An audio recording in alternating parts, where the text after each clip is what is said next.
എല്ലാവർക്കും മറ്റൊരു വീഡിയോയിലേക്ക് സ്വാഗതം. ഈ വീഡിയോയിലൂടെ പറയാൻ ഉദ്ദേശിക്കുന്നതും വിശദീകരിക്കാൻ ഉദ്ദേശിക്കുന്നതും ടൂപ്പി ട്യൂബ് ഡെസ്കിലെ ട്വീനിങ് എന്ന ഒരു സംവിധാനം ഉപയോഗപ്പെടുത്തിക്കൊണ്ട് വിമാനം ചലിക്കുന്ന ഒരു ആനിമേഷനാണ് തയ്യാറാക്കാനായിട്ട് പോകുന്നത്. അതിനായി ആപ്ലിക്കേഷൻസിലെ ഗ്രാഫിക്സിലെ ടൂപ്പി ട്യൂബ് ഡെസ്ക് എന്നുള്ള ഈ ആപ്ലിക്കേഷൻ തുറക്കുകയാണ്. ആദ്യം വരുന്ന ഈ വിൻഡോ ക്ലോസ് ചെയ്യുന്നു. തുടർന്ന് ഫയൽ, ന്യൂ പ്രൊജക്റ്റ്, ഇവിടെ പ്രൊജക്റ്റ് നെയിം നമുക്ക് ആവശ്യമായിട്ടുള്ള ഒരു പേര് കൊടുക്കാം. ഞാനിപ്പോൾ എയ്റോപ്ലെയിൻ 2 എന്ന് കൊടുത്തു.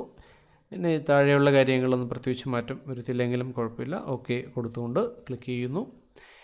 ഇനി നാം ചെയ്യാനായിട്ട് പോകുന്നത് ഇതിനൊരു ബാക്ക്ഗ്രൗണ്ട് നമുക്ക് വേണം.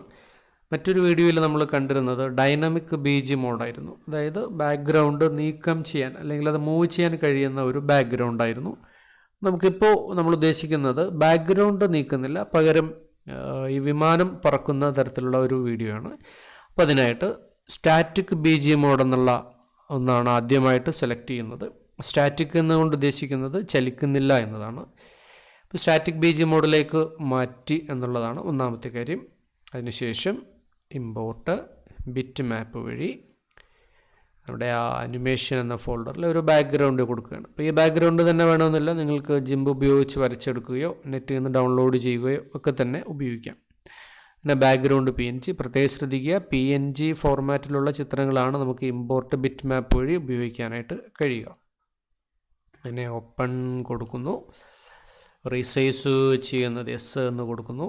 ഇപ്പോൾ നമുക്കവിടെ ആ ഒരു ബാക്ക്ഗ്രൗണ്ട് വന്നിട്ടുണ്ട്. ഇനി രണ്ടാമതായിട്ട് ചെയ്യുന്നത് ഈ മോഡ് ഒന്ന് ചേഞ്ച് ചെയ്യുകയാണ്. ഫ്രെയിംസ് മോഡിലേക്ക് മാറ്റുന്നു.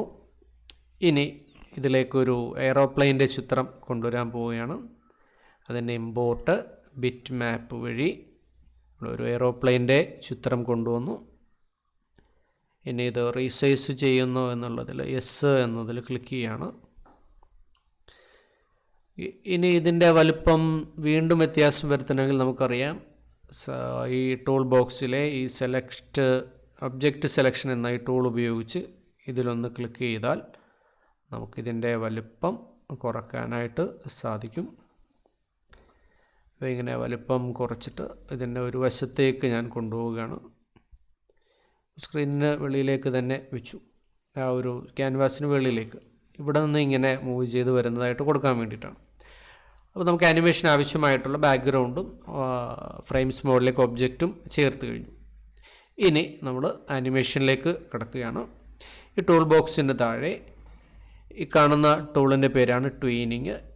ഇതിൻ്റെ ഈ വലത്തു സൈഡിൽ കാണുന്ന ഈ ഒരു ആരോയിൽ ക്ലിക്ക് ചെയ്താൽ പലതരത്തിലുള്ള ട്വീനിങ് നമുക്ക് കാണാൻ പറ്റും. അതിലൊരു ട്വീനിങ്ങാണ് പൊസിഷൻ ട്വീനിങ്. ഈ പൊസിഷൻ ട്വീനിലൊന്ന് ക്ലിക്ക് ചെയ്താൽ നമുക്ക് ഇത്തരത്തിലുള്ള ഒരു വിൻഡോയാണ് വരുന്നത്. ഇതിൽ ഒന്ന് ക്ലിക്ക് ചെയ്യാം. ഇപ്പോൾ നമുക്കിവിടെ വേണമെങ്കിൽ പേര് മാറ്റി കൊടുക്കാം, എയ്റോപ്ലെയിൻ എന്നോ ഒക്കെ മാറ്റി കൊടുക്കാം, കൊടുത്തില്ലെങ്കിലും കുഴപ്പമില്ല. അതിനുശേഷം വീണ്ടും ഒരിക്കൽ കൂടെ പ്ലസ്സിലൊന്ന് ക്ലിക്ക് ചെയ്യാണ്. അപ്പോൾ ആദ്യം ഒന്ന് ക്ലിക്ക് ചെയ്തു, വീണ്ടും ഒന്ന് ക്ലിക്ക് ചെയ്തു. ഇപ്പോൾ നമുക്കിവിടെ ആ പ്ലസ് ആ ഐക്കൺ കാണുന്നില്ല. ഇനി സെലക്ട് ഒബ്ജക്റ്റ് എന്നാണ് ഇവിടെ എഴുതിയിരിക്കുന്നത്. അതിനായിട്ട് മൗസ് ഉപയോഗിച്ച് ഇതിലൊന്ന് സെലക്ട് ചെയ്യുക. ഇപ്പോൾ നമുക്കൊരു വൈറ്റ് ഡോട്ട് പോലെ വന്നിരിക്കുന്നത് കാണാം. അപ്പോൾ അതിൻ്റെ അർത്ഥം ഇത് സെലക്റ്റഡ് ആണ് എന്നാണ്. തുടർന്ന് സെറ്റ് പാത്ത് പ്രോപ്പർട്ടീസ് എന്നതിൽ ക്ലിക്ക് ചെയ്യുന്നു. ഇനി നമ്മളെ കഴ്സറിലേക്ക് നോക്കുമ്പോൾ ഒരു ആരോ മാർക്കിലേക്ക് വരുന്നുണ്ട്. അപ്പോൾ ഈ ആരോ മാർക്ക് നമ്മൾ ക്ലിക്ക് ചെയ്യുന്നതനുസരിച്ച് ആ വഴിയിലേക്കാണ് അത് വരിക. അപ്പോൾ ക്ലിക്ക് ചെയ്യുമ്പോൾ ശ്രദ്ധിക്കേണ്ടത്, വളരെ അകലത്തിലാണ് ക്ലിക്ക് ചെയ്യുന്നതെങ്കിൽ അത്രയും ഫ്രെയിം കൊണ്ട് ആ വിമാനം അവിടെ എത്തുമെന്നുള്ളതാണ്. അപ്പോൾ വളരെ അകലത്തിൽ ക്ലിക്ക് ചെയ്താൽ വിമാനം വളരെ വേഗത്തിലായിരിക്കും സഞ്ചരിക്കുക. അപ്പോൾ അതുകൊണ്ട് ഞാൻ ഇത് രണ്ട് രീതിയിൽ ചെയ്യാം. ഒന്നെങ്കിൽ ഇങ്ങനെ തുടർച്ചയായിട്ട് ഇങ്ങനെ അടുപ്പിച്ച് ക്ലിക്ക് ചെയ്ത് അങ്ങനെ പോവാം.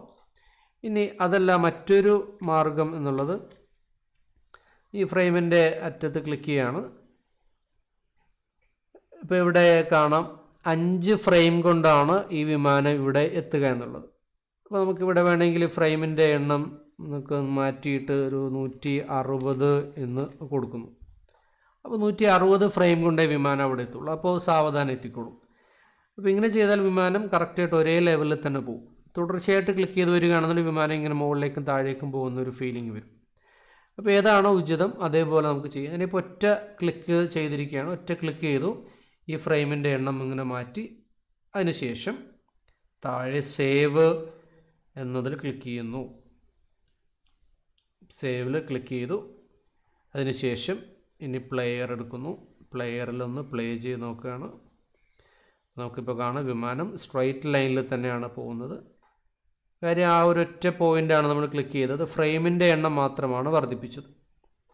ഇത്രയും ചെയ്തതിന് ശേഷം നേരത്തെ ചെയ്ത പോലെ തന്നെ എക്സ്പോർട്ട് എടുക്കാം. MP4 ഫോർമാറ്റ് സെലക്ട് ചെയ്ത് നെക്സ്റ്റ് നൽകി നമുക്ക് ഫയൽ എവിടെയാണോ വേണ്ടത് അവിടേക്ക് മാറ്റി എയ്റോപ്ലെയിൻ